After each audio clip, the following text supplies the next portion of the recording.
High jacking کے لیے جن 4 جہازوں کا انتخاب کیا گیا تھا وہ صبح 7:45 سے 8:10 کے درمیان ٹیک آف کرنے والے تھے۔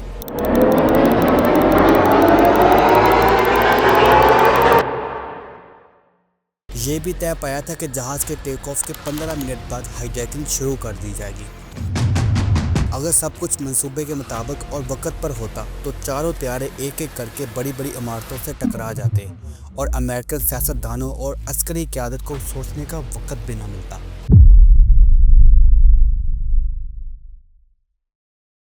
فلائٹ 93 اپنے مقررہ وقت سے 45 منٹ لیٹ تھی اور United Airlines 757 New York International Airport کے رن وے پہ کھڑی اپنے ٹیک آف کا انتظار کر رہی تھی۔ فرسٹ کلاس کے 6 جہازوں پر 4 عرب شہزادے بیٹھے تھے جن کے پاس صرف ون وے ٹکٹ تھا، یعنی انہوں نے واپسی کا ٹکٹ نہیں خریدا تھا۔ انہوں نے ایک رات قبل عربی میں تحریر کردہ ایک دستاویز کا مطالعہ کیا تھا جن میں انہیں ہدایت دی گئی تھی کہ وہ اپنے آپ کو تمام فتنوں سے دور رکھیں، خود کو جدوجہد کے لیے تیار رکھیں اور اللہ کی راہ میں جان دینے کے لیے اپنے عہد کو یاد رکھیں۔ اس منصوبے کو اتنی باریکی سے تیار کرنے کے باوجود القاعدہ نے اس امکانات پر غور نہیں کیا تھا کہ پرواز میں تاخیر بھی ہو سکتی ہے۔ یہ افراد جس منصوبے پر عمل پیرا تھے وہ سب سے پہلے 1996 میں افغانستان کے پہاڑوں میں بنایا گیا تھا اور اگلے کئی سالوں میں اس میں مختلف قسم کی تبدیلیاں کی گئی تھیں۔ ہائی جیکنگ کے لیے جن 4 جہازوں کا انتخاب کیا گیا تھا وہ صبح 7:45 سے 8:10 کے درمیان ٹیک آف کرنے والے تھے۔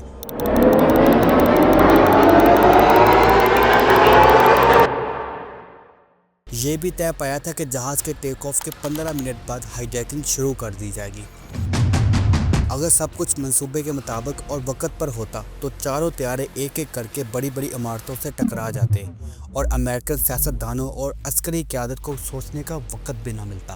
11 ستمبر 2001 کو منگل کے دن ٹھیک صبح 8:41 پر ایئر ٹریفک کنٹرولر نے فلائٹ 93 کے کیپٹن جیسن ڈال کو بتایا کہ وہ رن وے سے ٹیک آف کر سکتے ہیں۔ 1 منٹ بعد فرسٹ کلاس میں اپنی سیٹوں پر بیٹھے عرب شہزادوں نے اپنے آپ کو مشن کے لیے تیار کیا۔ بالآخر چند ہی سیکنڈ میں فلائٹ 93 فضا میں تھی۔ طیارہ تقریباً خالی تھا۔ 182 مسافروں کی گنجائش والے طیارے میں کل 33 مسافر بیٹھے تھے۔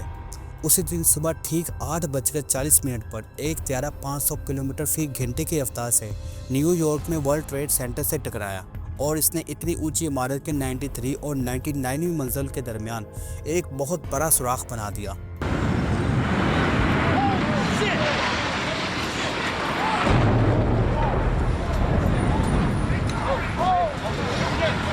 ابھی لوگ سمجھ پا ہی رہے تھے کہ ہوا کیا ہے کہ 17 منٹ بعد یعنی 9:03 پر دوسرا طیارہ جنوبی ٹاور سے ٹکرایا۔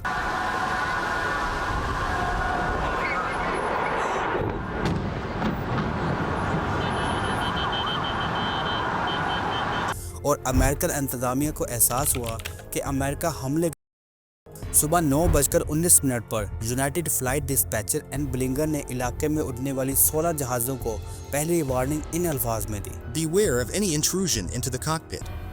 2 planes have crashed into the Trade Center building in New York. جہاز کے ریکارڈر سے پتہ چلتا ہے کہ فلائٹ 93 کو یہ پیغام صبح 9:24 پر موصول ہوا اور 9:26 پر کیپٹن ڈال نے بلنگر کو جواب دیا۔ ٹھیک 2 منٹ بعد یعنی 9:28 پر فلائٹ 93 کے کاکپٹ کے دروازے کے باہر ایک شور سنائی دیا جس کی آواز ایئر ٹریفک کنٹرولرز نے بھی سنی۔ فلائٹ 93 میں موجود اور سروں پر لال سکارف پہنے چاروں ہائی جیکرز تیزی سے اپنی سیٹوں سے اٹھ کھڑے ہوئے اور وہ 9:28 پر کاکپٹ میں داخل ہوئے۔ اس کا سب سے بڑا ثبوت یہ ہے کہ اس لمحے جہاز 30 سیکنڈ کے مختصر وقت میں 680 فٹ تک کی بلندیوں میں کھو گیا۔ پس منظر میں جدوجہد کی مدھم آوازیں سنائی دے رہی تھیں۔ یہ ممکن ہے کہ ڈال نے مائکرو فون کا بٹن دبا رکھا تھا تاکہ ایئر ٹریفک کنٹرول روم بھی یہ سن سکے کہ طیارے میں ہو کیا رہا ہے۔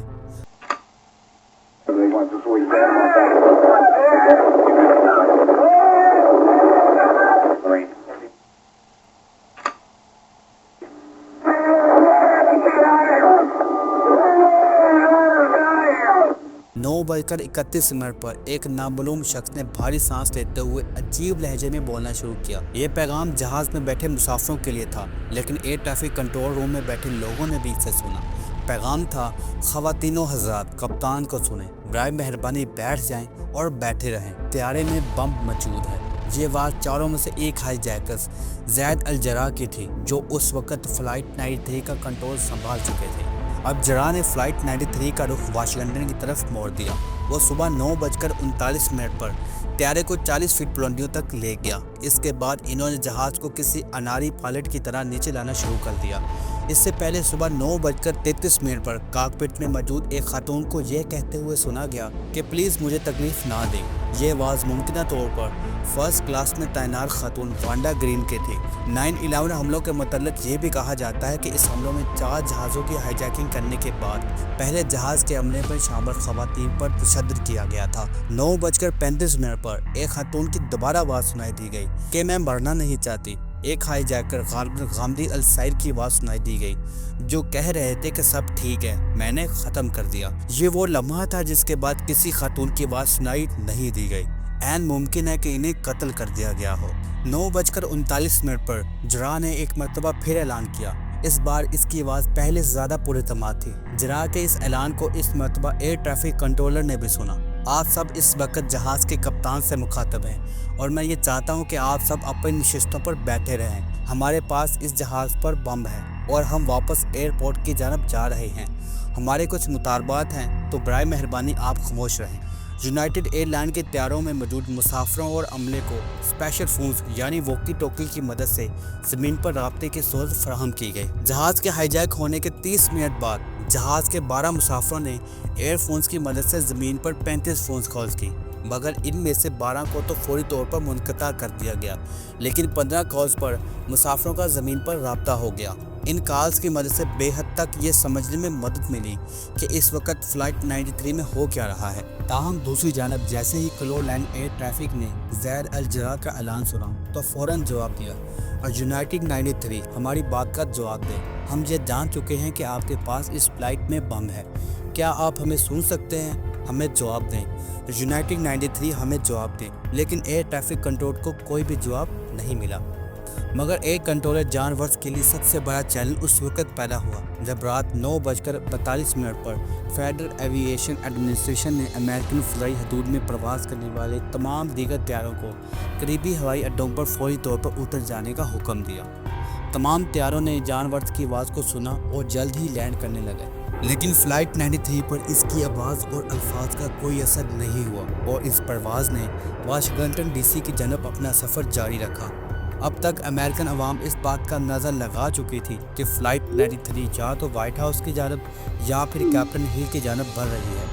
کیپٹن ہل میں ایک پولیس افسر چیختا ہوا ہال سے باہر بھاگا کہ ایک طیارہ ہماری جانب آ رہا ہے، باہر نکلو، اس جگہ کو خالی کر دو۔ یہ سن کر خواتین بنا جوتوں کے ننگے پاؤں باہر کی جانب بھاگی، خطرے کی گھنٹیاں بجنے لگی۔ کانگریس کے کچھ ارکان درخت کے نیچے جمع ہونے لگے۔ مسلح پولیس افسران امریکن سینٹ کے رہنماؤں کو سرد جنگ کے دوران استعمال ہونے والے بینکروں میں لے گئے۔ اس دوران طیارہ 40,000 فٹ کی بلندیوں سے 20,000 فٹ تک کی بلندی تک آ پہنچا تھا۔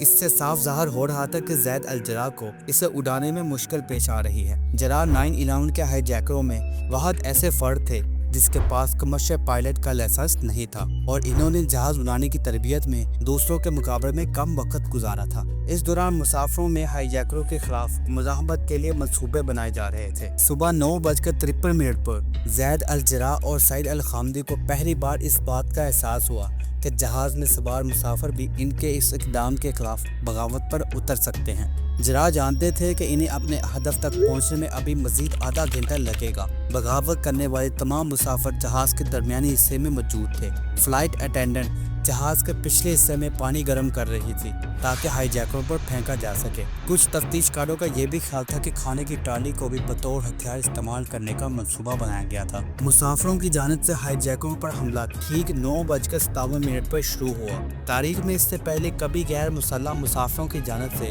ہائی جیکروں پر اس طرح کا حملہ نہیں کیا گیا۔ اس طرح 20 انچ تنگ کوریڈور سے گزرتے ہوئے ان مسافروں نے کاکپٹ پر حملہ کر دیا۔ جرا اور اس کے ساتھی غامدی جو ہوائی جہاز اڑا رہے تھے، انہوں نے لوگوں کی آوازیں سنی۔ ان دونوں کو طیارہ اڑانے میں کافی مشکلات کا سامنا تھا۔ ان آوازوں نے انہیں مزید پریشان کر دیا۔ وائس ریکارڈر کے ٹرانسکرپٹ سے پتہ چلتا ہے کہ 9:57 پر جرا چلائے اور پوچھا کہ کون ہے وہاں اور کیا ہو رہا ہے۔ انہوں نے جہاز کے کنٹرول سٹک کو دائیں سے بائیں اور بائیں سے دائیں گھمانا شروع کر دیا تاکہ مسافر اپنا توازن کھو بیٹھیں اور انہیں کاکپٹ کی جانب بڑھنے میں مشکلات کا سامنا ہو، لیکن تب تک طیارے کی فضائی بلندی 5000 فٹ مزید کم ہو چکی تھی۔ 9:59 پر جراح نے اپنی حکمت عملی تبدیل کی۔ انہوں نے جہاز کو دائیں بائیں کی بجائے اوپر اور نیچے کرنا شروع کر دیا۔ 10 بجے کے قریب جب مسافروں کے ہائی جیکروں پر حملے کی شدت میں اضافہ ہوا تو کاکپٹ میں موجود ہائی جیکروں نے طیارے کی کریش کرنے یعنی گرانے کے متعلق بات کی۔ جراح نے کہا کہ کیا ہم اس سب کچھ ختم کر دیں؟ الخامدین نے جواب دیا، نہیں، ابھی نہیں۔ جب وہ سب اندر آ جائیں گے تو تب اس بات کا فیصلہ کریں گے، مگر ابھی نہیں۔ فلائٹ 93 کی فضائی بلندی میں ایک بار پھر کمی ہو گئی تھی، لیکن مسافر ابھی تک کاکپٹ میں داخل نہیں ہوئے تھے اور جہاز کا کنٹرول ابھی تک جراح کے ہاتھ میں تھا، لیکن تب تک جراح کو صورتحال کی سنگینی کا اندازہ ہو چکا تھا۔ پہلی مرتبہ انہوں نے السعید الخامدی کو اس کے نام سے مخاطب کیا۔ 5 سیکنڈ بعد ایک مسافر چلایا کہ حملہ کرو۔ شاید اس سے امرار کھانے کی ٹرالی تھی، کیونکہ اس کے بعد پلیٹوں اور شیشوں کے گرنے اور ٹوٹنے کی آواز سنائی دی گئی۔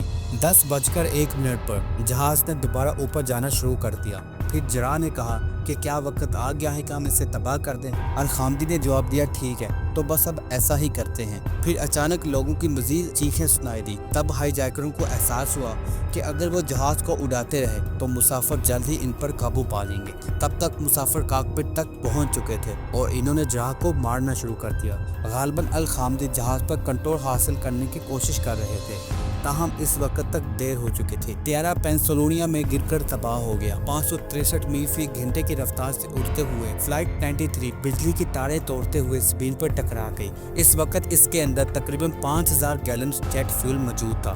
جیسے ہی یہ زمین سے ٹکرایا، طیارہ ٹکڑے ٹکڑے ہو گیا اور شعلوں کی لپیٹ میں آ گیا۔ اس وقت گھڑی پر 10:03 ہو رہے تھے۔ واشنگٹن ڈی سی ابھی وہاں سے 15 منٹ کی دوری پر تھا۔ اگر یہ ہائی جیکنگ کامیاب ہو جاتی تو یہ جہاز وائٹ ہاؤس یا واشنگٹن ڈی سی سے ٹکرا جاتا، جس سے امریکن ریاست لگ بھگ تباہ ہو جاتی۔ آج بھی ان مسافروں کی جرأت اور حوصلے کو ڈفرنٹ بکس اور ویڈیو کے ذریعے یاد کیا جاتا ہے، لیکن کیا ہم نے اس واقعے سے کچھ سیکھا؟ کیا ہم نے نفرت کے اس اندھیرے کو روشنی میں بدلنے کی کوشش کی؟ یہ کہانی صرف ایک حادثہ نہیں بلکہ انسان کے ان جذبات کی ہے جو خوف اور نفرت کے دائرے میں قید ہو گئے۔ آج 23 سال بعد دنیا کو یہ سوچنا ہوگا، کیونکہ آخر میں جنگوں اور تباہیوں کے بعد صرف انسانیت کا ہی پیغام باقی رہتا ہے۔ یاد رکھیں، امن ہی وہ راستہ ہے جو دنیا کو بہتر بنا سکتا ہے۔